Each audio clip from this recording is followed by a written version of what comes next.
ជំរាបសួរពុកម៉ែបងប្អូនទាំងអស់គ្នានេះគឺជាបច្ចេកទេសនៃការដាំឪឡឹកដើម្បីឲ្យបានផ្លែល្អហើយបានផលច្រើន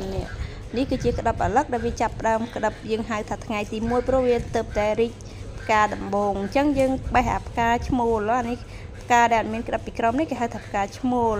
បន្ទាប់មកយើងយកផ្កាឈ្មោលនេះទៅគោះពីលើផ្កាញីដែលវាមានក្តាប់ពីក្រោមដើម្បីឲ្យវាផ្កាត់ក្តាប់ហើយធ្វើឲ្យក្តាប់នឹងមានសុខភាពល្អផ្លែធំហើយបច្ចេកទេសមួយទៀតបងប្អូនទាំងអស់គ្នាពេលយើងចង់បានផ្លែវាធំល្អគឺយើងត្រូវបេះខ្នែងចេញឪឡឹកនៅពេលវាចាប់ដើមចេញផ្កាហើយនឹងចេញក្តាប់គឺខ្នែងនៅពីគល់មកគឺវាចេញច្រើនអញ្ចឹងយើងត្រូវបេះខ្នែងវាចេញដូចមួយដើមអញ្ចឹងយើងទុកតែ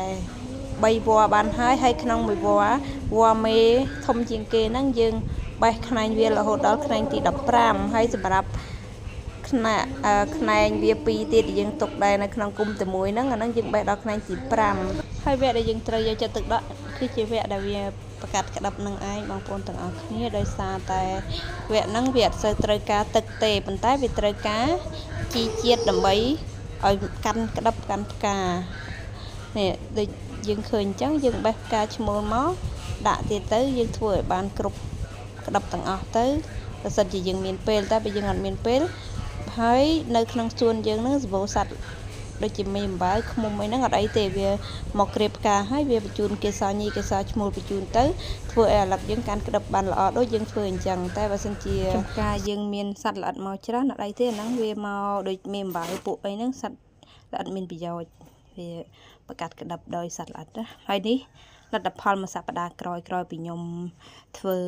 គោះផ្កាឈ្មោលដាក់ហ្នឹងខ្ញុំក៏មកថតមើលផ្លែអាឡឹកឃើញថាវាកាន់ក្តាប់ល្អពិតមែនបងប្អូនទាំងអស់គ្នាហើយវាលូតលាស់ល្អទៀតនេះអាឡឹកនេះទៅតែអាយុបានមួយសប្តាហ៍ឃើញថាការលូតលាស់របស់អាឡឹកយើងលឿនមែនទែនហើយមានសុខភាពល្អ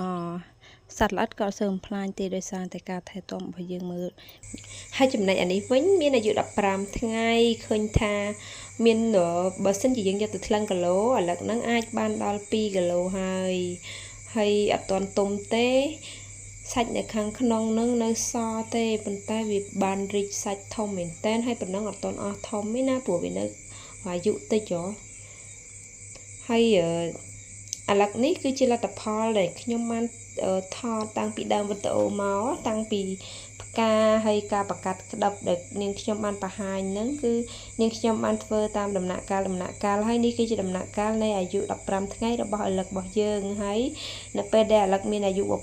21ថ្ងៃខ្ញុំនឹងថតបង្ហាញម្ដងទៀតហើយនៅពេលដែលអាឡឹកគ្រប់អាយុអាចប្រមូលផលបាននាងខ្ញុំនឹងបង្ហាញម្ដងទៀតហើយនាងខ្ញុំនឹងពុះឲ្យមើលសាច់អាឡឹកនេះតែម្ដងបងប្អូនទាំងអស់គ្នាបើចង់មើលចាំនាងខ្ញុំថតវីដេអូបង្ហាញទៀតអរគុណសម្រាប់ការតាមដានវីដេអូទាំងអស់គ្នាហើយផ្លេចឈប់ផ្លេចប្រាប់នេះអាឡឹកនេះមានច្រើនពូជដោយសារតែយើងដាំហ្នឹងអត់បានជំរឿពូជទេឲ្យតែមានគ្រាប់គឺដាំទាំងអស់ហើយអាឡឹកហ្នឹងក៏វាមានពណ៌ឆ្នោតខៀវមានខ្មៅមានវែងមានផ្លែមូលហើយអាខ្លះទៅវែងហើយពណ៌ខៀវអាខ្លះទៅវែងពណ៌ខ្មៅខ្លះក៏ខ្លីពណ៌ខៀវខ្លីពណ៌ខ្មៅអញ្ចឹងណាវាមានគ្រប់ពូជដោយសារតែនាងខ្ញុំយើងទិញគ្រាប់មកពីផ្សារទិញផ្លែវាពីផ្សារមកញ៉ាំហើយបានគ្រាប់ក៏យើងដាំវាទៅអញ្ចឹងទៅក៏វាលាយឡំពូជគ្នាប៉ុន្តែនេះអាខ្មៅនេះអាហ្នឹងនៅត្រួយទេណាបងប្អូនព្រោះវានៅធំទៀតអាហ្នឹងចាំ